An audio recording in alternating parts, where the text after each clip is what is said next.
Hi, this is Marcel of Marcel on Tech, and today we're talking about one of my favorite watches from last year into the upgrade of this year, which is the Huawei Watch GT5. My favorite watch from last year was the GT4. Absolutely loved that watch because of the battery life was an absolute dominator. But what I want to establish for you is whether it's worth upgrading to this device now. Let's get into it. Easy. This is the GT Watch 5, and should you go for this one? Now, as you may or may not know, if you are a fan of the Huawei watches, they have the GT and the GT Pro, and then they have the Ultimate as well. They both go up in price. This is priced at $279, which I think is very reasonably priced because it actually goes up against the likes of things like the Apple Watch and the Google Pixel Watch, but there are some fundamental differences with this that you cannot do on this watch that you can on those. Now, let me get it out the bag first of all. So I don't want to waste anyone's time with this video. I'm going to make it very, very simple. Should you upgrade, and answer my questions from the beginning, should you upgrade from the GT4 to the GT5? The answer is no. The difference is not enough for you to need to buy the latest watch from Huawei because the battery life is epic on this watch, but it is epic on the GT4 as well. If you watch the link in my video above here, you'll see my review of the GT4. But this watch is absolutely brilliant for battery life, just as the GT4 was as well.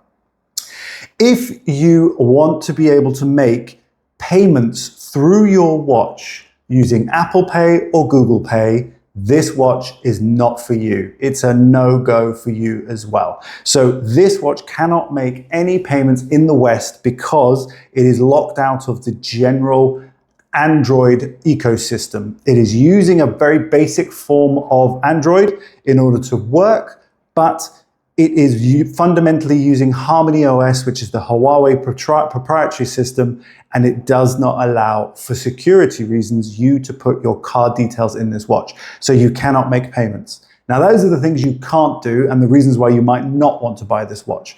The reasons that you might want to buy this watch are, one, I've already mentioned it, the battery life. This is absolutely epic.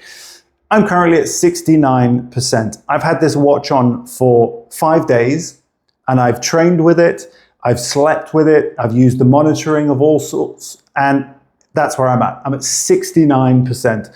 Now, I challenge any Google Pixel Watch or any Apple Watch to last anywhere close to that and still have 69%. It just doesn't exist. Whereas this watch, it does. So here are the things you are going to be able to get, and it's not going to be too different from the GT4. The software is almost exactly the same. So if you've watched that video, there's not going to be a huge difference here. But fundamentally, what you are going to get is differences, slight differences in the sensors. Now, if you want to have, firstly, a really nice designed watch. So let's talk about the design because I do love the design.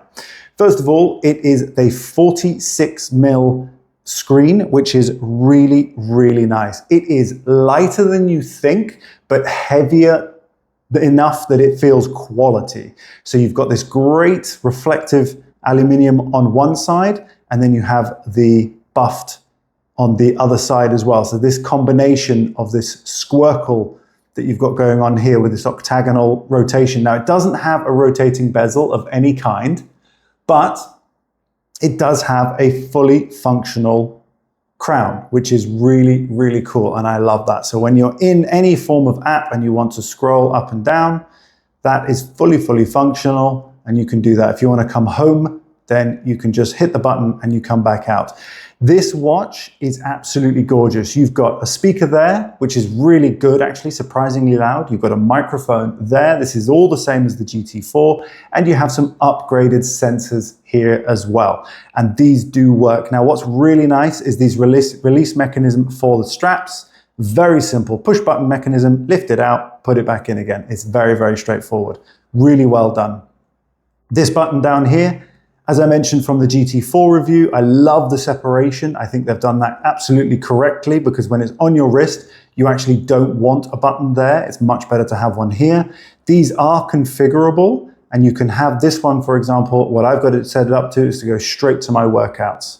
so whatever that may be. And I've used this almost daily to record my workouts, and I'm still at, as I said, 69%. So the battery life is absolutely bonkers. You've got a wireless puck that sits on the base here, magnetizes to it. It will charge in under 1 hour. So if you are fully flat on this device, it will charge in under 1 hour. So the battery is just bonkers, which is really handy.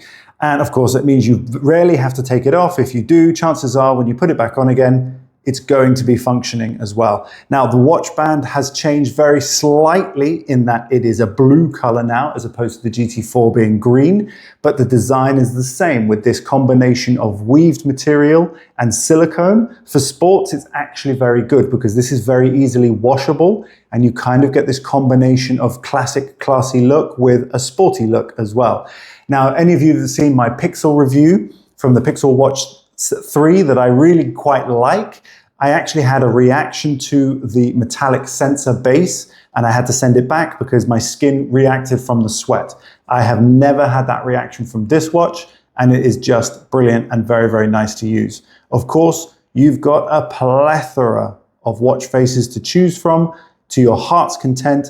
One of the latest updates was this very acute panda that you can get that rolls around and does various things. If you're into that sort of thing, fantastic. Not really my thing, but if you like cute animated animals, this is an absolute winner. But I really do love the design here with the different shading of blue going up into silver and the numbering on the outside as well. This is a very nice watch for the price, and I think the build quality and battery life alone warrant the price of it as well. This is the new mood setting. I haven't really used this an awful lot, but this will assess your mood and tell you what kind of mood you're in. Personally, I don't find it has any correlation with what kind of mood I'm in, but you know, each to their own, and they have to upgrade something somehow, but I don't find it particularly accurate in any way. And I don't really look at it, but I did put it there to see if it was of any interest to me. Of course, completing your rings based on movement, activity, standing up, etc. You have your media controls through your watch, which I really do like. Then you've got your quick access here. So if we wanted to go to sleep settings, that's my sleep score. I'm still running quite a good score with 4.5 stars. And that means I'm getting enough, but there is a lot more data that goes through to the phone, so you can assess the quality of your sleep throughout. So if you want to have a little look at your sleep quality, what was light, what was your REM sleep, and how long you slept for, I find this is very, very accurate. There is the quality. I actually woke up at night, which is true, and I do compare that with my Whoop band as well, and I find that they're very well correlated. I actually find that the Whoop band picks up more heart rate than, or higher heart rate than the Huawei watch when I'm doing exercise. And I think that this is probably, the Huawei watch is more accurate when it comes to measuring heart rate than my Whoop is. But there has been a really good comparison done by another YouTuber who I'll put the link to in the description, who did a direct comparison between the two and found that the Huawei sensors were actually, on average, much more reliable. So really, really worth looking at, and I think they are very, very good for activity tracking. And there are hundreds of activities that you can input as your default activities. And I've got mine set up for the ones I do, which is CrossFit, strength training, and paddle. And so you've got quick access here as well, which is super, super cool. So overall, I absolutely recommend this watch, but not if you're looking to make payments using your watch, and not if you are, actually that's pretty much the only reason. If you want it to sync with your Apple or your Android, it will do that brilliantly through the Huawei Health app. But otherwise, this is a brilliant watch that I think is excellent value. If you want a little bit more style with slightly different materials, then you might want to consider the Pro versions. I'll put links to them in the description below. Or if you've got no budget and you want to spend just under €1,000 on a very, very powerful deep sea diving smartwatch from Huawei, you can do that with the Ultimate. But otherwise, tell me what you think about this watch. Would you consider upgrading if you have the 4? If you bought this watch, tell me what you love about it. And if you don't like it, I'd love to hear that too. Otherwise, thank you so much for watching, and I'll see you in my next one. Bye-bye for now.